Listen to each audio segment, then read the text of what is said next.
ফার্নেসে aluminium গলিয়ে দক্ষ শ্রমিক ও যন্ত্রের সাহায্যে তৈরি করা হচ্ছে প্রেসার কুকার, রাইস কুকার সহ নানা রকম কিচেনওয়্যার। দৃষ্টিনন্দন এবং দাম নাগালের মধ্যে হওয়ায় এসব পণ্য অনায়াসে নজর কাটছে ক্রেতাদের।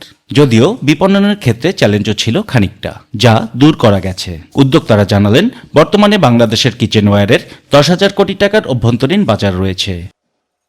এই চিত্র সৈয়দপুরের রয়্যাল রিল্যাক্স মেটাল ইন্ডাস্ট্রিজের, যারা গত 2 দশক ধরে অ্যালুমিনিয়াম পণ্য তৈরি করছে।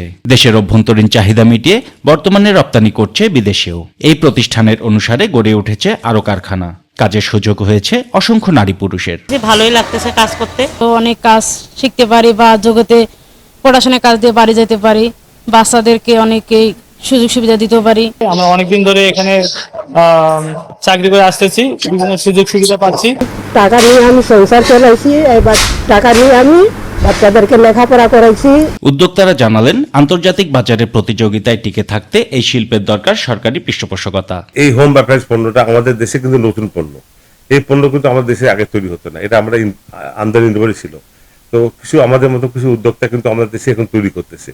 তৈরি করার আমার দেশের চাহিদা কিন্তু মিটাই ফেলছি। ক্ষুদ্র উদ্যোক্তা, দেশে উদ্যোগ থাকতে যদি সরকার সুযোগ দেয়, তাহলে এটা কিন্তু অনেক বড় একটা খাত তৈরি হবে আমাদের দেশের জন্য। বন্ডেড ওয়্যার হাউস এবং শুল্ক ছাড়ের ব্যবস্থা থাকলে এ শিল্পকে আরও এগিয়ে নেওয়া সম্ভব হবে বলে জানালেন খাত সংশ্লিষ্টরা।